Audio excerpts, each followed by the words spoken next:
Project Lawful aka Planecrash by Yarwain aka Eliezer Yudkowsky and Lintamande. Thread 4, Project Lawful and their Oblivious boyfriend. Episode 82.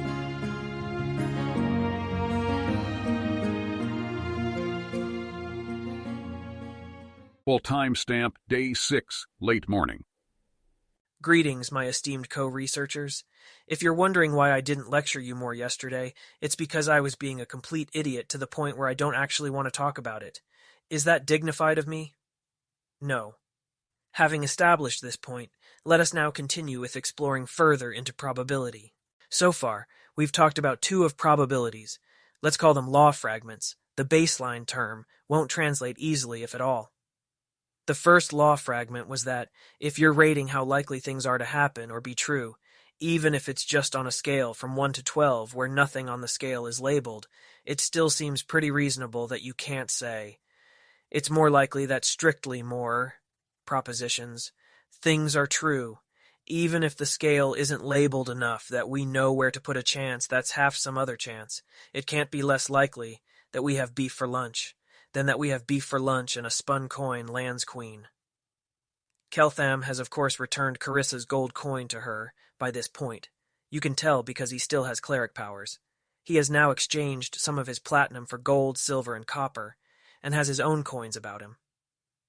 Even if you're Ione and can predict the coin flips, beef and queen cannot be more likely than beef, whether or not queen. And you might think this law fragment so obvious and trivial as to be useless. But in fact, most of you collectively, perhaps not all individually, who can say, must have been thinking in a way that violated the principle. The second law fragment I taught you was incomplete, because I'm running through all of these things way too fast to get to proof of concept profits as early as possible. We could say that this fragment is about comparing estimates of how likely things are to what actually happens. It generalizes the way that, for example, actually I should just quickly run through this earlier part, because you wouldn't have heard it explicitly even if you understood implicitly, because Galarian. Keltham first writes on the wall whiteboard. Keltham is now holding a silver coin in his left hand. He then obtains a silver coin to go alongside the copper one, showing both to the class, mixes them behind his back, selects one in his left hand, and holds that out as a fist. What is truth? Keltham then asks the class. And in particular, what is the truth value of the sentence I just wrote? I'm not asking whether it's true or false. You don't know that right now. I'm asking what it means to say that the sentence is true or false. That seems like such an unfair question. When someone says, this is true, they mean, I want you to believe it. It seems like not a Dathalani answer. Blank looks, check. It's okay. You're probably using this fragment of law correctly, you just don't know it to yourself. I should probably be playing some sort of game to make this point, but all the ones I know are literally aimed at 5-year-olds and would be excruciatingly slow, so... You're maintaining in your own mind something like the scaffolding Carissa used to reach out to her spell silver between my hand and the writing on this wall, only much less complicated than Carissa's scaffold. And also the correspondence is something represented inside you, rather than out in the air, where you can see it with detect magic. If there's a silver in my hand, right now, you'd say the writing on the wall is true. If there's a copper in my hand, or for that matter nothing, you'd say the writing on the wall is false. Or if you wanted to be more precise about it yet, you'd say that the meaning of the writing, or the claim the writing talks about in Taldane, is false. When your mind maintains a correspondence of this type, it does a ton of intricate work in the background. For example, Keltham opens his hand, showing that in there is a copper coin, and then replaces it with a silver one. First you learn that the writing on the wall was false, and then the writing suddenly turned true. How can this be? Is truth unstable? No, it's that the word now, in the phrase Keltham is now holding, is a powerful word in terms of the scaffolding your mind builds. Carissa decided while she was building her scaffold to move the spell silver a little further away, and then stretched her scaffold to reach out to it. The scaffold of meaning between my hand and the wall, writing, as your mind maintains it, instructed by that word now, is something that constantly slides through time. In every moment of time, the wall writing has a different meaning. There is a different fact in the world that makes it be true or false, because it is talking about the contents of my hand in that moment of time. According to the scaffolding your mind is maintaining inside itself. It's not that the writing on the wall is so complicated and powerful, but that you are. To extent that meaning is fixed, it always has fixed truth or falsity. To the extent it seems like truth or falsity is unstable, we can always deduce that it's the meaning that's really unstable, that something's wrong in the scaffold we build in our minds, not that reality itself has anything being simultaneously so and not so. Blink, blink, blink, blink, blink. This is going to be one of those lessons where everyone's scared to talk because heresy, aren't they? Is there something you're saying that isn't captured by statements are true if they describe how the world actually is and not otherwise? If it sounds like I'm saying something stupidly simple, you probably understood it right. Yeah. The point is to be explicitly aware of the scaffolding your mind builds, which is something that other understandings build upon. For example, Keltham reaches behind his back, mixes coins, puts one into his left hand. If I now say there's a 50-100 probability that there's a silver coin in my left hand, is that true? Is it false? I mean, to us there might be that, but Nethys knows, says Gregoria, and it's one way or the other. Yes, and actually, let me close my eyes for a moment. Keltham closes his eyes, opens his hand to show the contents, closes his hand, opens his eyes again. If any of you now say that there's a 1-2 probability the coin in my hand is silver, you'd be wrong. Actually, in this case, lying. But if I say the coin has 1-2 probability of being silver, I'm being honest. How can this be? It's the same hand in both cases. How can the same words be dishonest when spoken by one person and honest when spoken by another? You're sort of saying as far as I know when you say stuff about how likely something is. Gregoria keeps going carefully. Being right is more than just being honest. If I said I was certain my left hand contained a gold coin, you could determine whether I was being honest just by examining my own brain, if you had magic for doing that, or if you're Nethys. It's so incredibly convenient for these lectures that your world has one of those, by the way. The point is that you don't have to look inside my hand at all to determine whether I'm being honest. If I say there's a gold coin inside my hand, and I believe that because I suddenly went insane a few seconds ago, I'm being honest, you have to look inside my hand to determine whether I'm right. When I say that the coin in my hand is 1/2 likely to be silver, I'm honestly reporting my state of knowledge about what's in it. Other people can have different states of knowledge that they could also report honestly.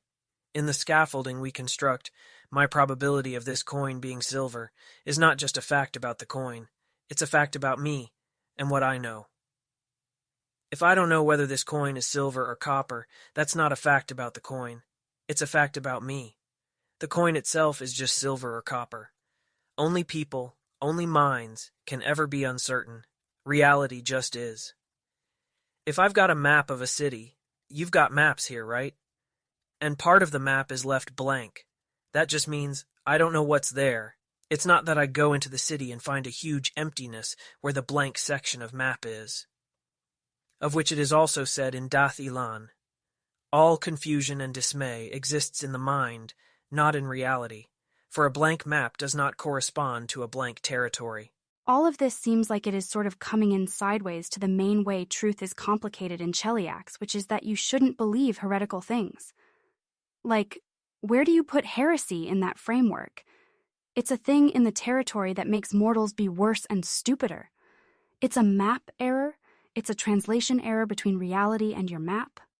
The class is silent. Do you have an example of a way people get confused if they don't understand that?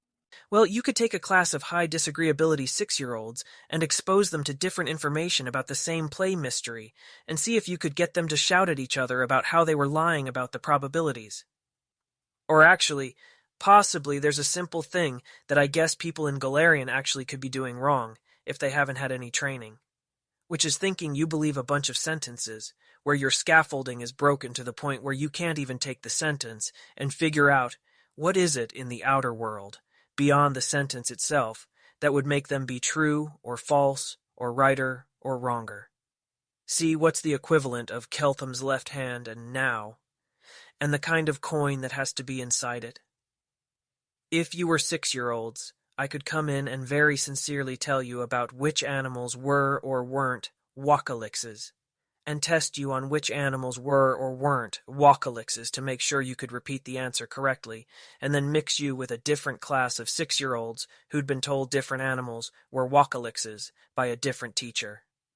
And see how long we could manipulate you into fighting about whose teacher had probably been more trustworthy or honest before anybody realized that they had no idea what it even meant for anything to be a Wakalix.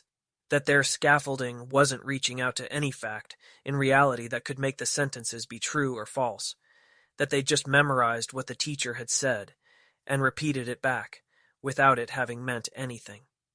This being one of the ways that kids are taught to notice explicitly and speak up when they haven't understood what the ass somebody was talking about, instead of trying to memorize the sentence and repeat it back.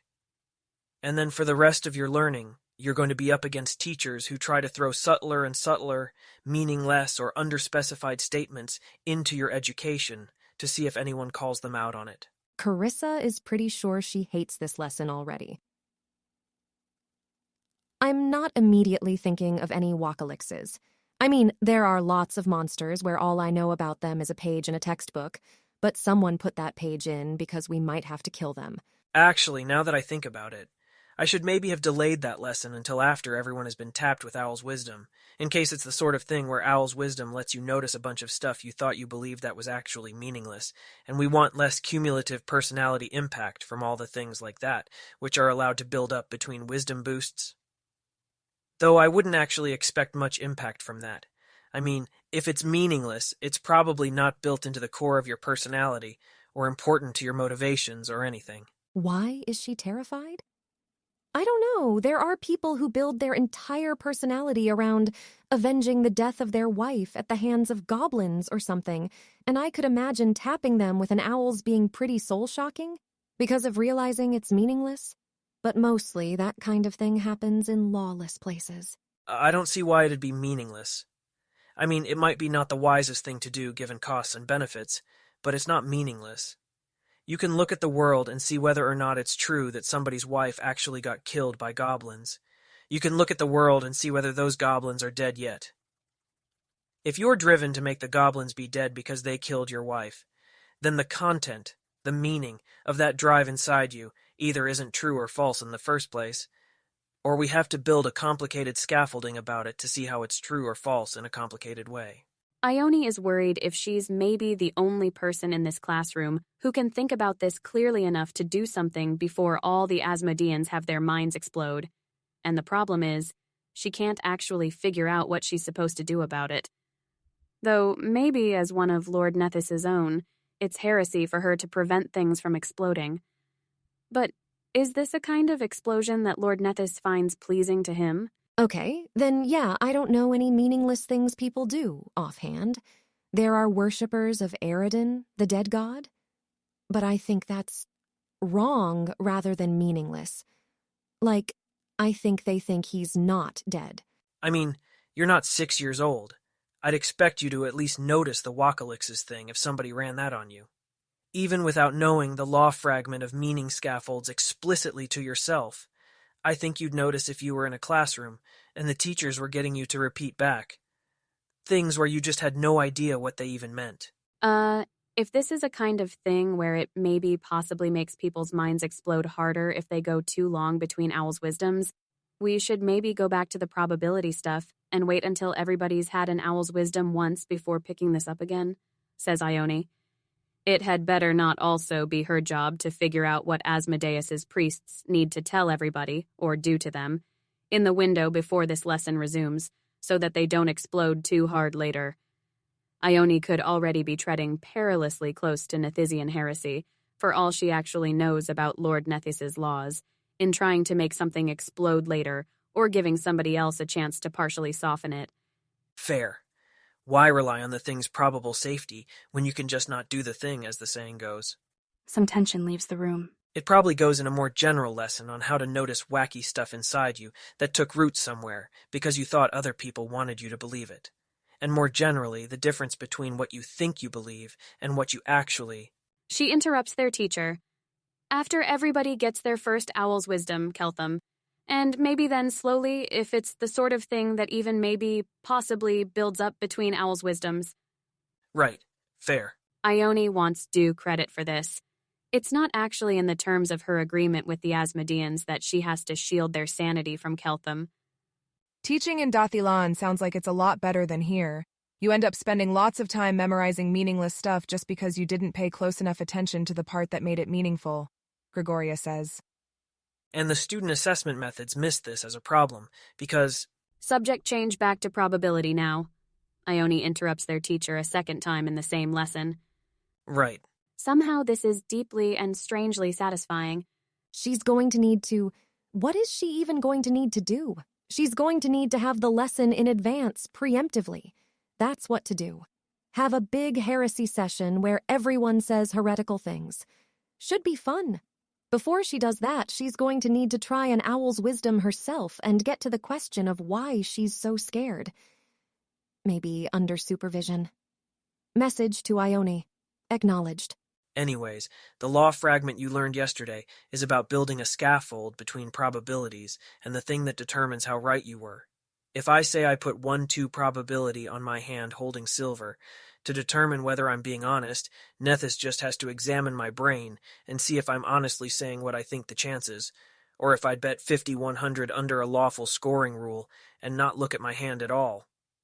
To determine the equivalent of whether I'm right, to say how right I am, you have to build a scaffold in your mind, from my saying 1/2 to my hand, and then you don't say true or false, right or wrong. If I actually am holding silver, you say that my loss was 1 factor of 2, or 1 bit to use the baseline term. And this does involve concepts that people aren't just born with, which is why you want to understand the scaffold consciously and explicitly, rather than taking it for granted as something you'll do instinctively correctly. If instead we were just using scales from 1 to 12, with no common reference points, to understand what somebody else meant by their rating, well, it would still seem pretty plausible that strictly more complex events should not be rated as more likely.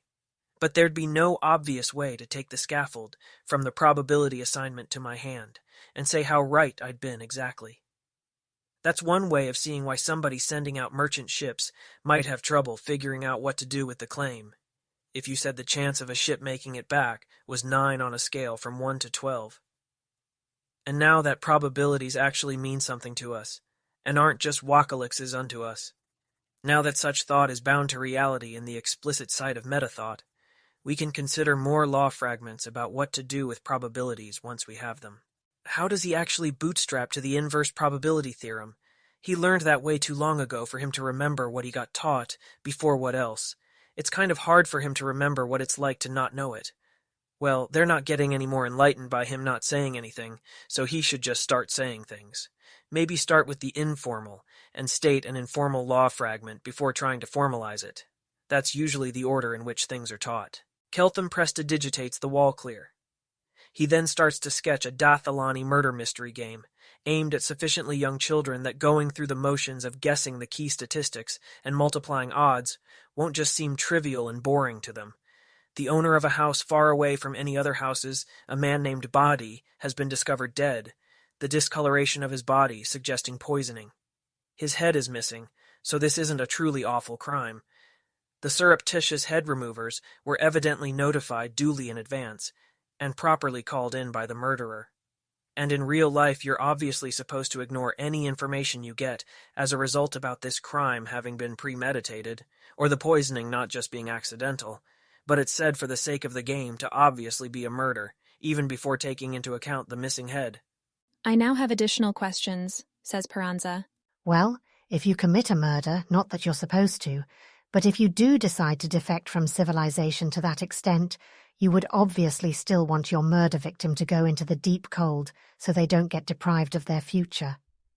Most people, when they commit murder, want somebody out of the way for now. They don't want to destroy the person's soul. So there's a government service that murderers can call in to get the heads of their victims properly taken away for suspension, immediately after the victim dies. And since civilization absolutely does not want to disincentivize murderers from calling in this service, They're trained to come in without leaving any clues for the police that might make life harder on the murderer. And if they accidentally leave a clue anyways, the police would obviously ignore it. These are the surreptitious head removers, drawn from civilization's reserve of law-abiding psychopaths, asterisk to be people who are emotionally well-suited to come in, possibly watch an innocent person die without helping them, immediately after remove their head in a way that doesn't create any additional mess for the murderer to clean up, not get drawn into any conversations with the murderer, and get out without anybody noticing them. This does mean that civilization's rare murder cases will often involve a fairly lengthy court case to prove that somebody found with their head missing was in fact murdered, but this is the price of otherwise optimal policy. Asterisk. Taldane, of course, does not have a precise term corresponding to Baseline's law-abiding psychopath, which is distinct by syllables from baseline criminal psychopath, to emphasize how much these are importantly different kinds of people. Keltham says, lawful, not emotionally caring people. The thing that immediately comes to mind is that civilization is obviously lying, and obviously if you call in the surreptitious head removers, they arrest you. 5 days ago, she would have been sure of it. Now, she's not sure. Maybe in Dathilan, maybe people really do have that much of the law in them. How do you know they don't just lie to you about what happens if you call? Says Yaisa. What? And not show up to take the person's head? Why would they do that? No, and arrest you for planning a murder. If anybody found out that had happened, governance would be overthrown roughly 30 seconds later. Because if the government isn't lawful, you expect that everyone else... Sorry, I'm confused. Carissa feels like she's supposed to be confused, but isn't. They train everyone to overthrow the government if it ever does anything less than perfectly lawful, and normally that would result in a population that rebels constantly and ends up like Galt, but that's because Golarion can't make governments lawful like that, and Dath Ilan can, and their government knows those are the rules, so they're always lawful. Right? They're obviously not perfectly lawful, but people with the power to plausibly, successfully remove governance will hold governance to some standard they think is reasonable. In Dathilan, everyone over 13, or who passes a test earlier, shares that power while the meta-level structure holds.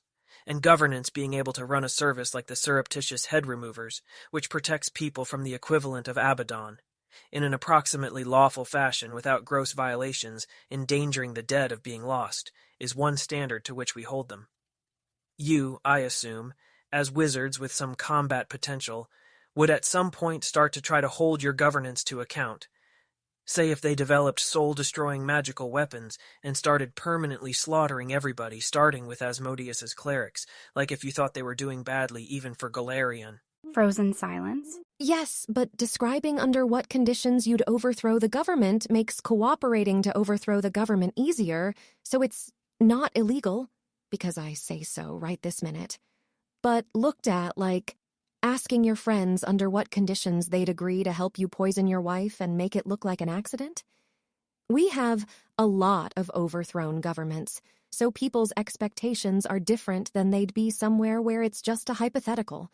Also, it wouldn't be not allowed by Golarion rules for someone to note down who said, yeah, absolutely, I'd overthrow the government if I thought they were any worse than I think they are now, and not put them in charge of any amassing an independent power base. Why wouldn't you ask your friends under what conditions they'd agree to help you poison your wife, and make it look like, oh, because your friends might think you were actually planning that, as opposed to running thought experiments on them? Yes, correct. That is why. Keltham. Her thought transcript is going to be nothing but Keltham, and thoughts cut off before they become heresies, and thoughts not cut off fast enough. I don't think you actually realize how bad it can get when governments are overthrown not by carefully executed pacts planned with the Church of Asmodeus, Ione says, because it's going to look weird if just Sevar is holding up this whole conversation and the Asmodeans are all too terrified to think through what they'd be saying in Alter Cheliax.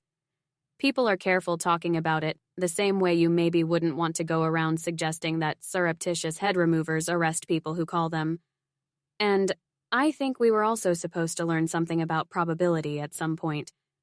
I have additional questions myself about what kind of horrible Galarian equilibrium is causing people to, I'm guessing, systematically vastly overestimate how much of a better outcome they can get by overthrowing their current governments, and how the solution to this is apparently nobody ever talking about those hypotheticals. But yes, we were supposed to do probability. I'm actually kind of flailing here in the back of my mind, because I'm realizing that when Dath Ilani kids play the murder mystery game, there's known objective numbers for things like how many professional chemists versus non-chemists have particular poison ingredients in their possession. So when the kids guess that, you can tell them afterwards how well they objectively did at estimating statistics like that. And you can't possibly guess those statistics for Dath Ilan, and I won't know the correct answers relative to any statistics you guess about Golarion. Okay, simpler Galarian murder mystery. You'll just make up the key numbers, and we won't have any idea afterwards who was right. If two of you disagree, oh well. Meritxell is found dead in her bedroom tomorrow, and for some reason, governance wants to know who did it immediately, instead of waiting to raise her. Also, she didn't make afterlife arrangements, so they can't just call her in hell immediately. Wow, murder mysteries around here must be a lot less interesting a lot of the time. Anyways, the two suspects are Keltham and Carissa, the only two people who had security clearances that could have enabled them to access Meritxell's bedroom during the time in question. Meritxell, obviously, was murdered by a Lantern Archon. Keltham is known to have Summon Monster III among his accessible cleric spells. When it comes to Carissa, we'd have to ask how likely a recently Fourth Circle wizard was to have that exact spell in her spellbook. Unless there's obvious other ways to cast it, like from a scroll, but this was obviously a spellbook Lantern Archon rather than a scroll. Lantern Archon, and also nobody's allowed to just look in her spellbook. Bear with me here, I haven't constructed Galarian murder mysteries before. Neither Keltham nor Carissa have any known motive to slay Meritxell. However, Carissa was observed by Ione, assumed honest for these purposes, to have gotten into some sort of angry-looking argument with Meritxell the previous day, though Ione wasn't able to overhear the details. What can we say about who likely did it, and how would we say that? We're assuming here you can both beat a truth spell somehow and are denying it. Yes. Yes, we are assuming that. And the forbiddance wasn't a thing, which is why Lantern Archons are summonable. I think it was Keltham, says Tanya. I mean, realistically, Sivar. But sure, I'll ask. Why Keltham? Because murdering Meritxell is a really weird thing to do, and Keltham does a lot of really weird things, while Carissa doesn't do really weird things. I think it's Keltham, because having a summoned outsider kill someone is the kind of thing you do if you have an instinctive aversion to killing them face-to-face yourself. Which Keltham probably does because he's from Dathilan, and which I don't because demons can wear human faces if they care to. Keltham doesn't particularly notice that it's Carissa, the other suspect, arguing that Keltham did it. This is obviously meta-Carissa, not suspect Carissa talking. Everyone's normal from their own perspective, and in civilization, I do rather get the impression killing people is considered much less normal than it is in Galarian. On the other hand, yes, my thought processes are relatively alien to you, so if a weird thing happens, you might assume I was the one more likely to do it. And when it comes to murders, if you can avoid killing somebody face-to-face, who you know is getting resurrected a day later, you'd probably do it that way, whether you were Keltham or Carissa, so you're less likely to get caught. Let's say for purposes of thought experiment that all those considerations exactly cancel out. In fact, if we didn't know anything about the argument Ione saw, or know that the murderer could summon a Lantern Archon, and we just knew that Meritxell was killed by somebody not face-to-face, we would have thought that Keltham and Carissa were exactly equally likely to be the murderer. Where do we go from there?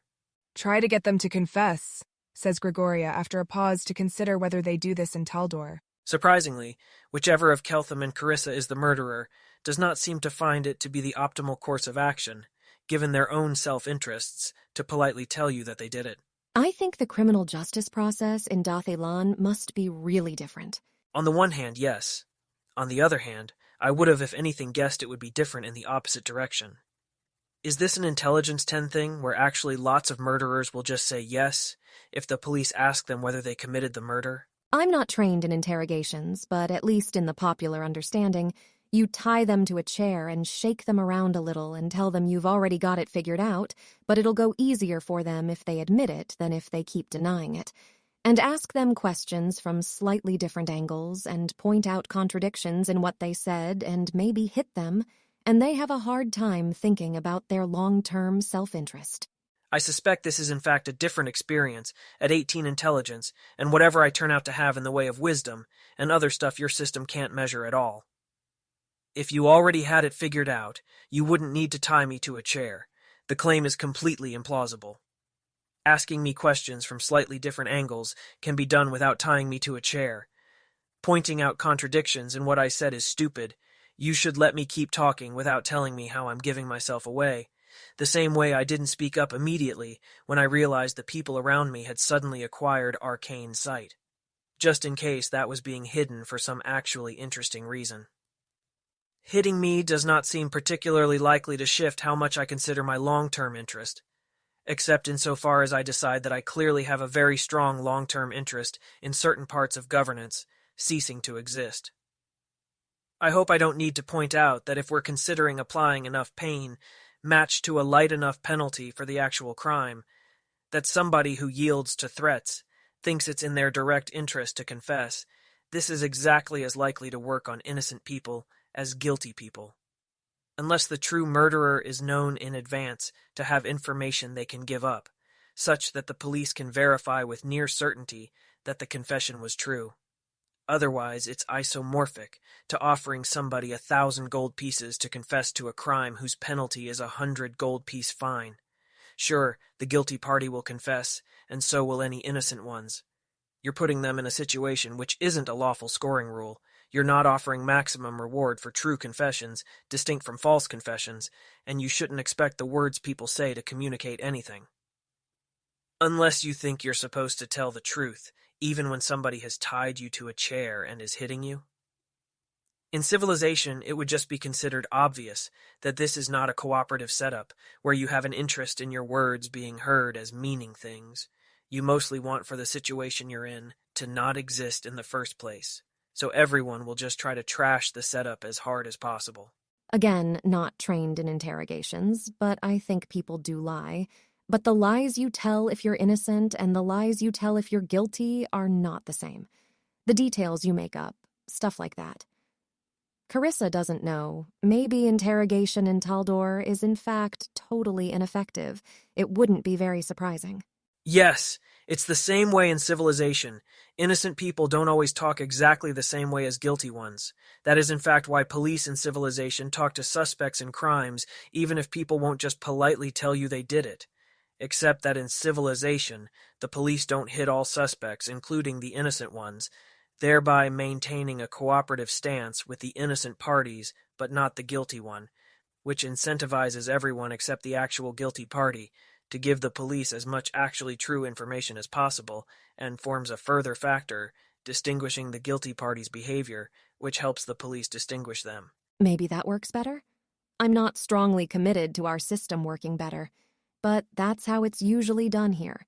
Not if one of the two of us murdered Meritxell because this is an important government project and they would try harder than usual. Okay, you know what? I'm going to say this, even knowing exactly how much I'm tempting the tropes. If there is an actual criminal mystery around here, I am going to take charge of the investigation, and nobody is to do any hitting of anybody while we try it the Dathilani way first. I'll pass that along, says the security from the doorway, with no noticeable expression or emotion. Internally, of course, he is ranking all the girls by how much he wants to make sure not to miss their executions when this whole thing blows up. Probability, says Ione. Right. So, the general direction I was aiming for here was people starting to talk about how likely it would be that Carissa versus Keltham would be able to summon a lantern archon, or how much more likely Carissa is to get into an argument with Meritxell in worlds where Carissa committed the murder versus worlds where Carissa was innocent. It's possible I am realizing that this is less of an obvious next question if you haven't grown up hearing adults talking that way all the time. From the confused faces looking up at him, Yeah? Seems non-obvious. Do my eyes deceive me? Are the people who are actually confused, looking visibly confused enough that I, their teacher, have any idea of what's going on inside their minds? Thank you. It significantly helps, and I appreciate it. Now, those of you not looking confused, is that because you totally understood where I was going there? Or because you forgot to violate your usual habits and look confused on purpose? It's the second one. This is going to take some effort, actually. Gregoria is looking confused on purpose. It is kind of terrifying, but that's life on Project Lawful for you. I don't see how Carissa and Maritzel having an argument is relevant to the probabilities at all. And I don't see how you could possibly get sure enough for it to make sense to do anything other than, expensive fancy truth spells or whatever the crown keeps in store. The problem I'm having with thinking up simpler and more realistic examples is that I haven't been in Galarian long enough to learn a lot of probabilities, and use them myself on problems with this structure. The cases where I've resorted to explicit reasoning of this form have been about weird exotic things I couldn't figure out by simpler methods, like the timing of the Zon Kuthon attack relative to when I went outside the Forbiddance, or the implications if Carissa mysteriously failed to make her afterlife arrangements. Okay, hopefully much simpler example. Around what fraction of wizard students in your academy had intelligence 16, 17, 18? Most are 14, actually. Most top students are 16. 17 is rare and 18's even rarer. Side question. What are privacy customs and deliberate incentive structures around that info? Does everyone know everyone else's intelligence, or is the info concealed to force people to judge each other by their accomplishments, which are thereby more incentivized? Class rankings are posted. Students can say what they heard their intelligence was, but at the age when you're in school, it's not final. So you don't reliably know who's smartest, and you do know who is top of the class, says Maritzel. It's her. She is the top of the class. Suppose I asked you to guess. If you don't know, if you do know, that's obviously fine. What fraction of students in Ostenso Wizard Academy who graduate at all will later be determined to have intelligence 15, 16, or 17? More 15s than 16s and more 16s than 17s, says Maritzel. Because you start with way more and not that many wash out. 15's plenty smart enough to be a good wizard. Numbers, Maritzel. I'm not asking you to be perfectly right. I'm asking you to guess, based on what you've seen in your Wizard Academy that I haven't. Keltham has already estimated the ratios between +2, 5 SD plus 3, 0 SD, and +3.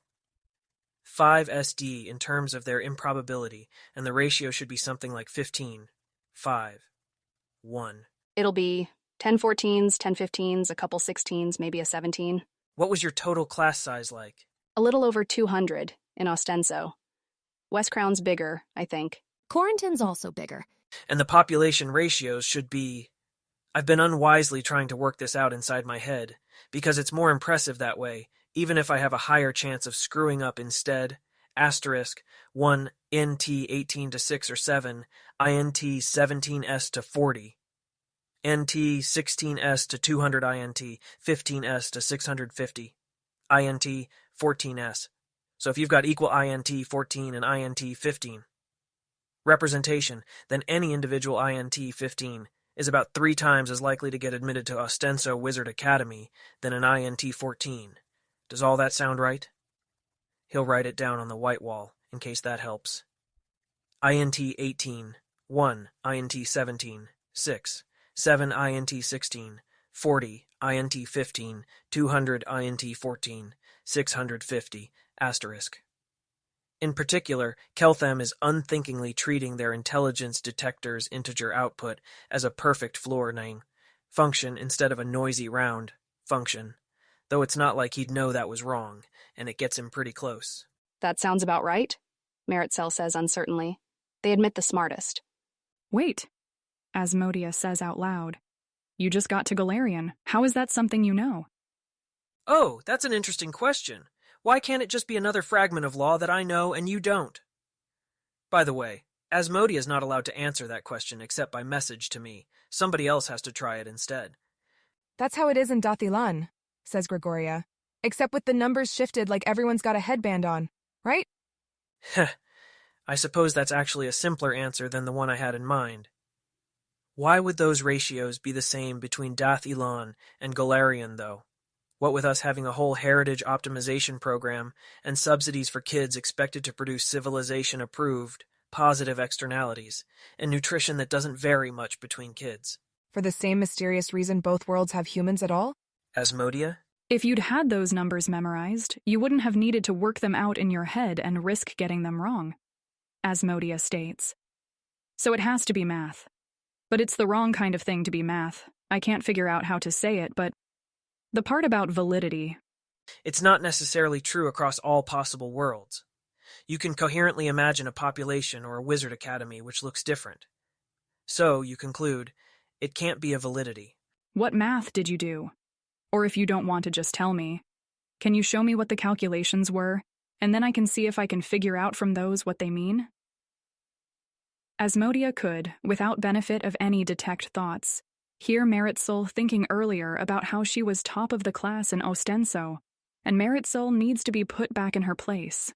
Actually, I did have some key results memorized, even though they were math results, and not about the ratios in Dath Ilan per se. If I had done calculations, they might have looked like, I didn't use this calculation exactly, but it's simpler and probably gives about the same answer. The definition of exponentiation is as follows. 2 raised to the power of 2 equals 4, 2 raised to the power of 3 equals 8, and 4 raised to the power of 2.5 equals 32. Next, we have the definition of the square root function. The square root of 9 is 3, the square root of 16 is 4, the square root of any number squared is the original number, and the square root of 2 is approximately 1.41421. Now let's define two mathematical constants. Pi is approximately 3.14159, and e, the base of the natural logarithm, is approximately 2.71828. Lastly, let's define a function called normal, in terms of x. The function is equal to 1 divided by the square root of 2 times pi, multiplied by e raised to the power of negative 1/2 times x squared. In this context, int 18 is approximately equal to the normal function, evaluated at 4. int 17 is approximately equal to the normal function evaluated at 3.5. int 16 is approximately equal to the normal function evaluated at 3. int 15 is approximately equal to the normal function evaluated at 2.5, and int 14 is approximately equal to the normal function evaluated at 2. I am not actually expecting you to figure this one out, Asmodia. It's several layers further into probability, and it would take multiple other concepts to understand what those numbers had to do with intelligence in Galarian. I'm only even writing it down on the white wall because, when you asked me that way, I couldn't have lived with myself if I hadn't shown you the calculations. What's actually in there is something like a fragment of law that tells you a thing that is very likely true, given only very few premises. I could have used it to look at a room full of randomly selected people in Cheliax, none of whom were unusually tall, and then estimated from that how many very tall people of a given height there'd be in Cheliax. The people trying to write an Alter Cheliax history book had better be praying to Nethys, because that's the only way that plan is possibly going to work. This Carissa has actually encountered before, not in the standard curriculum for young wizards, which doesn't much digress into things they don't absolutely need to know, but at the World Wound, where wizards have a lot of long, boring weeks between raids to discuss other things. It's part of how intelligence is defined. The girls who haven't encountered it look very impressed, though. Note to self, talk to some mathematicians and see if other Keltham things are actually things Golarion, just not this specific group of students, is already familiar with. Actually, now that I think about it, the reason I know a key constant here is that the wizard who teleported me to Cheliax from the World Wound seemed to know it. In particular, he knew what I was talking about when I asked about the square root of the average squared difference from the average over intelligence. There's no reason he'd have known that for intelligence unless this particular concept was already known in Galarian, which means that, in fact, somebody somewhere in Cheliax knows substantially more math about probability than this class has ever heard of existing. I shall endeavor not to be distracted by trying to figure out how, what, why, and try to teach the basic layers of probability from a Dath Ilani perspective instead. But somebody should actually let me know if I'm improvising something more poorly than existing teaching methods teach it. You in particular, Isidre, I know you're reading the transcript on this. Isidre? Who's reading their transcripts named Isidre? Anyways, I'd now like a guess at a further parameter I can't easily calculate from first principles. The chance that a wizard ever makes it to fourth circle, depending on whether they started out in T15, in T16, or INT17. Meritxell or anyone? Meritxell does not know and is very annoyed about it. I'm not totally sure there are good statistics on that. The most famous wizards tend to have really high intelligence, though, even though in principle you'd think a 15 with an expensive headband would have the same odds as a native 19 would. Not once the native 19 got a +2 headband, maybe. Also remind me at some point to explain my theory that intelligence is only one piece of what makes a really smart person, and native 19s probably have more of the other pieces than a 15 with a +4 headband. If you can give me any random numerical facts you know that seem like they might possibly be related to how intelligence affects wizard career attainment, I can see whether those random facts pin down the probable truth about the thing I want to know, given my background knowledge about how things likely fit together. People say that Nefredi Klapati is a native 21, but they might be making that up. People say that Aradin was at 35 before he ascended, having invented a dozen new kinds of enhancement more complicated than the existing ones to go past what was even understood to be possible. The first student in our year to make second circle was Aspects Laron, and he's an 18. You meet more native 16s at the World Wound than native 15s or native 17s, and that's typically fifth circle casters or higher. The average age to third circle is 10 years, and it's known to be faster, but not lots faster, maybe 6 or 8 years. If you're smarter, though also very smart people sometimes get stuck, and obviously this is conditional on you being at the World Wound and using magic where it matters. The youngest fourth circle wizard in Cheliax is a native 18. They're plausibly not making it up about Nefredi. There should be approximately one native INT 21 in all of Golarion. I'm getting the impression Aradin was kind of a cool guy. Just to check, was he by any chance hinted to be from some mysterious other world? Because a lot of things I'm hearing about him sound like things a Dath Ilani would try. Keltham is writing something on the white wall while he asks this. Is one allowed to say nice things about Aradin? Who even knows anymore? I've never heard that, but he was mortal 8,000 years ago. There's a lot that isn't remembered. The ancient Aslanti might have been partway to civilization when they were destroyed. They're said to have invented a lot that isn't remembered. How long did it take him to become a god? If it was more than a couple of 100 years, he wasn't secretly a Dath Ilani. There's no way it'll take me that long if I can do it at all. Nervous giggles. He spent thousands of years mortal before he raised the Starstone from the sea, set the protections around it, and ascended, says Meritxell. Probably not one of my fellow flying machine passengers, then. That sounds more like how long you'd take if you weren't starting with civilization's knowledge and had to work out everything yourself the hard way, which, to be clear, is overwhelmingly more respectable than any career path I'd ever even consider. Carissa, more INT-15SS or INT-17S among 5 Thiesa circles at the World Wound? I'm not sure because the 17s are more likely to mention it, but I think more 17s. Suppose that among those who train to be wizards at all, there's 150 int 15s for every 50 int 16s, and every 10 int 17s. Suppose that 2% of the int 15s, 10% of the int 16s, and 40% of the INT 17s become 5th circle wizards, and that all kinds of 5th circle wizard are equally represented at the World Wound. What's the relative chance that a 5th circle you meet at the World Wound has native ENT 15 versus native ENT 17, if you know it's one of the two? Raise an open hand if you think you've got it. Closed hand if you think you're not going to get it. 3 of the int 15s make it, 5 of the int 16s, 4 of the int 17s. They all get it pretty quickly. A valid deduction, but not exactly the answer to the exact question I asked. What's the actual chance that they're an INT 17, given that it's that or INT 15? That barely even makes sense to think of as a separate problem. 7 wizards who are one or the other 4 are int 17 and 3 are int 15, so 3/7th and 4/7th respectively. Paying attention to the exact question has sometimes been known to count for something in more complicated problems like these. Just saying. Suppose you didn't know that somebody from your class was going to make fifth circle wizard. If they were just a random person from your class, what would be the chance that they were an INT 15 versus INT 17? 15 to 1. What's that in chances out of 100 that they're INT 17? Around 6%.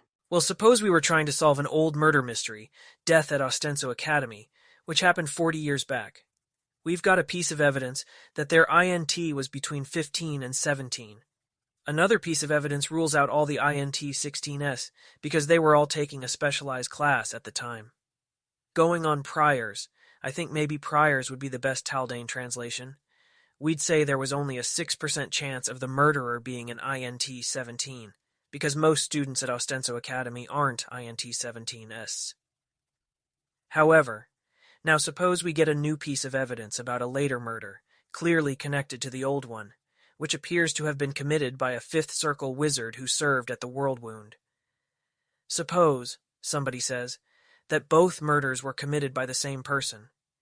In that case, we now think that the previous murder was likely committed by an INT 17 student, with probability of 57% for that and 43% for INT 15.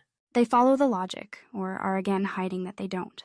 It's been difficult for me to present this properly, I think, because I'm new to Golarion and don't know what problems would make a good point of it. But there's a way of thinking that sees everything in probabilities that shift as you learn new things, because of how facts are entangled with other facts. Knowing that somebody made fifth circle doesn't tell us their intelligence for certain, but at INT 17, it's 4 times as likely than at INT 16, and 20 times as likely than INT 15. At least based on these numbers I made up, though not ungroundedly so, since even these made-up numbers were constrained by math.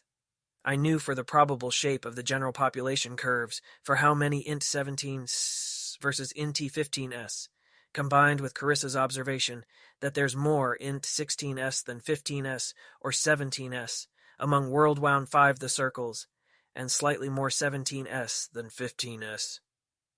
If you only take into account the facts that overwhelmingly determine an answer, you'll miss an awful lot of facts and observations that shift probabilities, a noticeable amount, even if they don't shift them to 99 hundredths.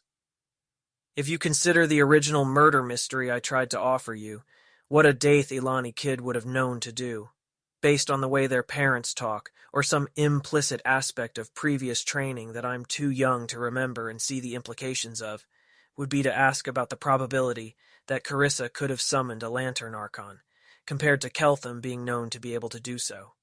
Or how likely it is that, if you imagine the world where Carissa is the murderer, that she got into a heated argument with Meritxell about something the previous day, compared to the world where there was nothing to murder Meritxell about.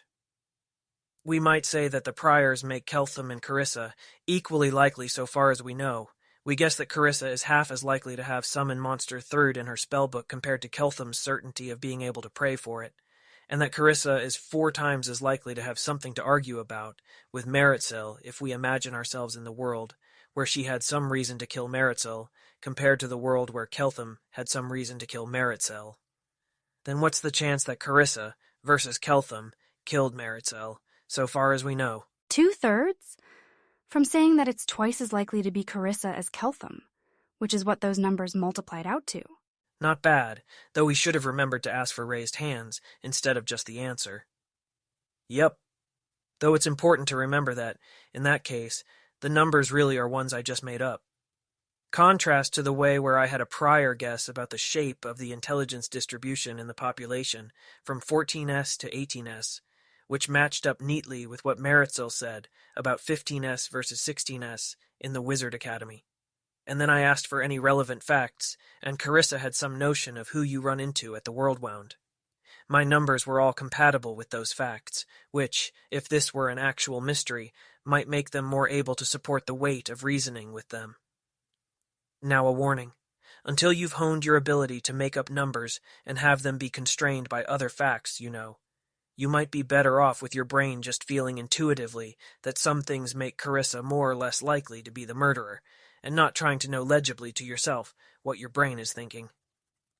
If you make up a number like, Carissa is 50% likely to be able to cast Summon Monster the 3, and that number wasn't visibly constrained by any other facts, it's possible you might be better off by rating it on a scale from 1-12 that doesn't actually mean anything, say, and letting your brain's intuitions take care of the rest. But this entire realm of thought is the realm that generalizes the notion of validity that I told you about before. It's the realm of what is valid to say about uncertainty and things that might happen, which is most of what we ever want to think about. The law of that realm is the mathematics of probability. So to navigate an uncertain world, lawfully, for whatever the law is worth to mortals there, you learn to cast detect probability, and then greater makeup probability, and eventually end up with permanent probability sight. And that's common in Dathilan? Thinking of everything that way and being right? Right isn't how the scaffold from reality to probabilistic belief works. Remember, we lose fewer 2s. We don't bother putting probabilities on things almost certain to happen or not happen, like a mountain being in the same place as yesterday. If it's not important enough to spend a lot of time thinking about it and making up numbers, we don't spend the time to think about it. We use the more complicated disciplines where some point matters a lot, and it's uncertain. To give a recent example, I've been trying to work out whether, or to what degree, the forces that landed me here chose a universe where I'd end up in a particular kind of weird situation. And I guessed that Chelish governance was something like 3 times more likely to just immediately inform me that Pilar had gone to Elysium, instead of making me figure that out for myself, if they weren't being messed with by forces like that. It's a terrible example for lessons purposes, because it's weird and complicated, but it being weird and complicated is exactly why I started deploying explicit numbers, instead of just relying on my wordless intuition to do the mostly right thing. I don't want to overstate how important this kind of reasoning is to, say, figuring out metallurgy, because when you're working metals, you mainly want to find tricks that work all the time, rather than 30% of the time. You don't actually want to be sticking around in the realm of non-extreme probabilities. But if you're trying 2 different smelting processes with inconsistent outputs, this is the branch of reasoning you'd use to figure out how many tests you needed to run to be pretty sure of your conclusion, and neither jump to a conclusion too early, nor run a lot of tests you didn't need. Oh, and there's also a class of incredibly huge blatant mistakes that are a lot easier to spot once you have any law of probability, like the ways you can get mortals to violate, there's duck for lunch because Keltham asked for it, being less probable than there's duck for lunch. There's more stuff like that. But all of those uses are secondary to the idea that these are universal laws governing uncertainty, whether or not you're thinking about them explicitly and using them explicitly, whether or not your implicit reasoning is operating correctly. It's not like you can lose fewer 2s by just thinking in a sort of wordless way about whether your merchant ships are likely to come back. You still have to send those ships out or not, based on the factors you knew about, and the law goes on governing the correct relations between factors, regardless of whether you have any inkling of what those are. The saying in Dathilan is that, even if you don't know the equations of gravity in exquisitely rigorous detail, if you step off a cliff, you'll fall. You don't need to know the law of the material world for it to go on governing rocks, trees, yourself. The law of probability is core to how all thought works. You don't need to think about thought for that law to go on governing how well or poorly your thoughts match up to reality. You're not exempted from the law of probability by guessing in a way that doesn't mention probabilities to yourself. If it feels to you that it's more likely for a rival merchant ship to bring in a cargo of shoes from Absalom than for a rival ship to bring in a cargo of shoes, your mind is still doing a broken thing in light of the law, whether you're thinking about the law or not, whether you're making up numbers or not. Or for things like looking at my pocket watch and inferring what time it is, the probabilities may be so close to certain that they are not worth thinking about as probabilities. But it is still not a necessary truth that my pocket watch tells the correct time. It is not certain across every imaginable world. if I reason from what my pocket watch says. I am, in principle, operating in the realm of things that happen to be true in my universe, not things that are always true everywhere. That is the realm of probability, and my thoughts are then thoughts that work or fail in light of the law of probability. Okay, this seems like firmly non-heretical territory.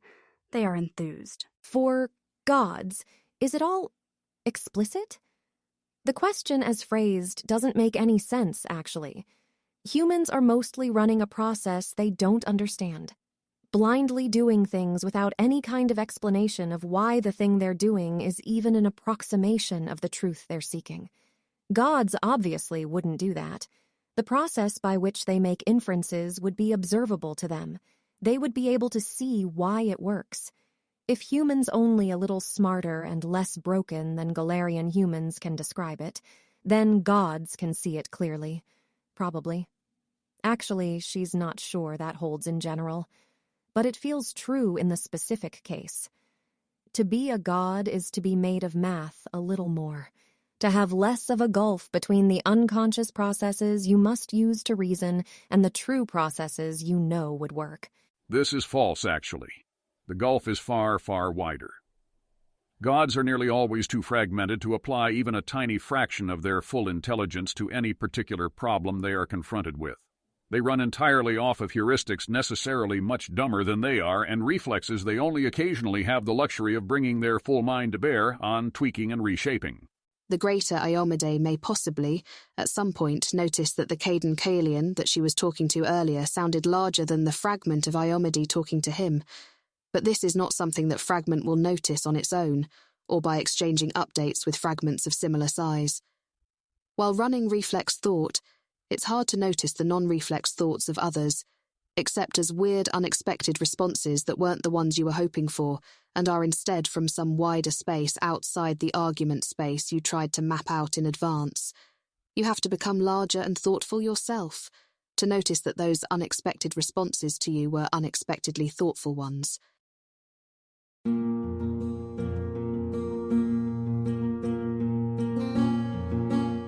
If you wish to support this AI reading and others like it, please visit patreon.com/AskWhoCastsAI. Any help is appreciated. And thank you to executive producer John Doe 7776059